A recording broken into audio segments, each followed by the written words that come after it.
Stacey graduated from high school in 1986.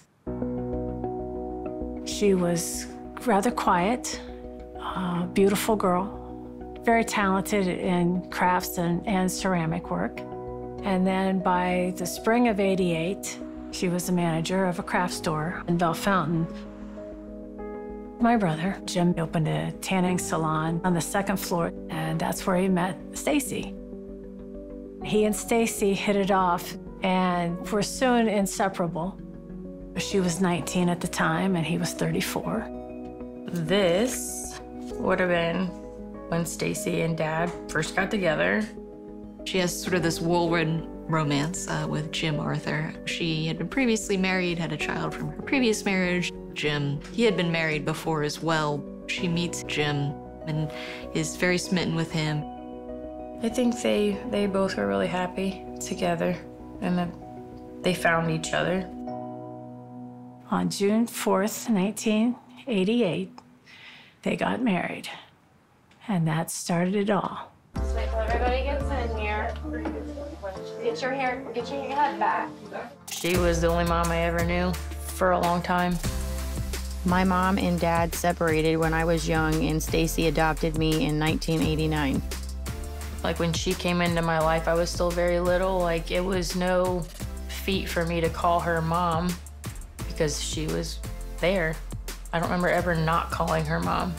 I think the biggest change for me was not that there was a new woman in the house as much as Stacey brought her daughter with her.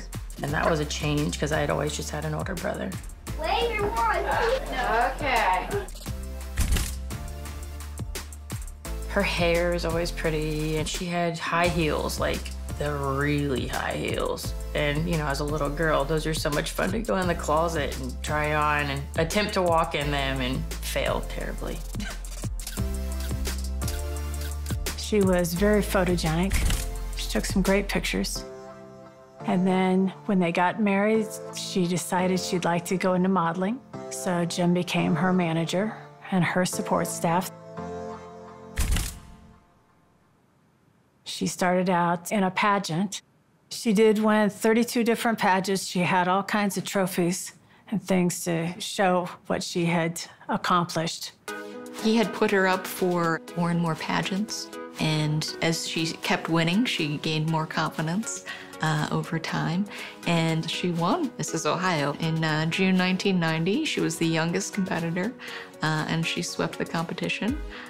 So that was obviously a huge highlight for her career. Usually, people did not win that pageant on their first time. She was shocked, absolutely shocked when they announced that she had won. This would be her Mrs. Ohio crown. Every little girl's dream is to have a tiara this big that's not made of plastic. Jim saw beyond what was happening right in front of her, and he wanted to help her reach for the stars. He wanted to help her achieve and be the best she could be, which led her to Playboy. A husband wanting his wife to be a playmate might seem weird at first. Like, why does he want his wife to be naked for everybody else to see? But based on my experience, I've seen husbands be really excited to have their wives pose. And, you know, to them, it's like a trophy. There can definitely be another side, too.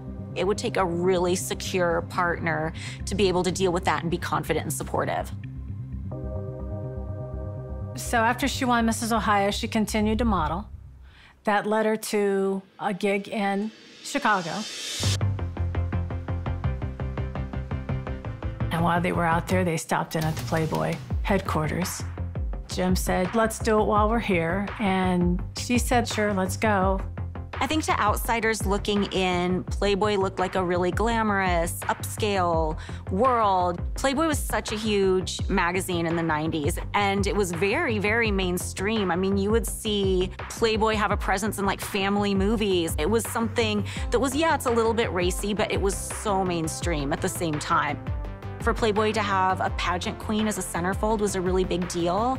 That was another thing that kind of legitimized the magazine more.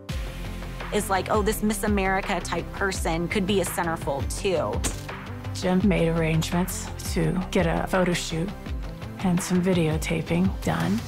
They saw something in her that they really liked. Just a month later, Stejsi was flown out to LA for her Playmate shoot, and that's unheard of. She was definitely fast-tracked. It's your first taste of celebrity. A lot of girls do go on to become household names. I think Stejsi wanted that really badly. All of a sudden, you're the hometown hero, and everybody, wants to meet the Playmate, and oh my gosh, she did Playboy. This must have been a whirlwind for Stejsi to go from being from a small town in Ohio, and just a month later, you're being flown out to LA, you're staying at the Playboy Mansion, you're doing this shoot for a huge magazine.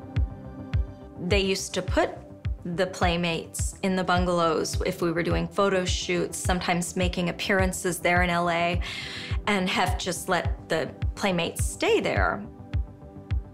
It was 91. They had me rooming with Stejsi Artur, probably because we both came out of Chicago. And Stejsi asked me if I wanted to go into the grotto, and I said, yeah, I may as well. It's like a hot tub and cave. It was really spectacular. That's right next to the pool, and the pool kind of flows into it. So there's all these hot tubs, and then there's like a little, stream you can swim through, and like tunnels you can swim under. It's really cool. And of course, it's also, the famous place where supposedly everybody goes to have sex, and certainly many people did.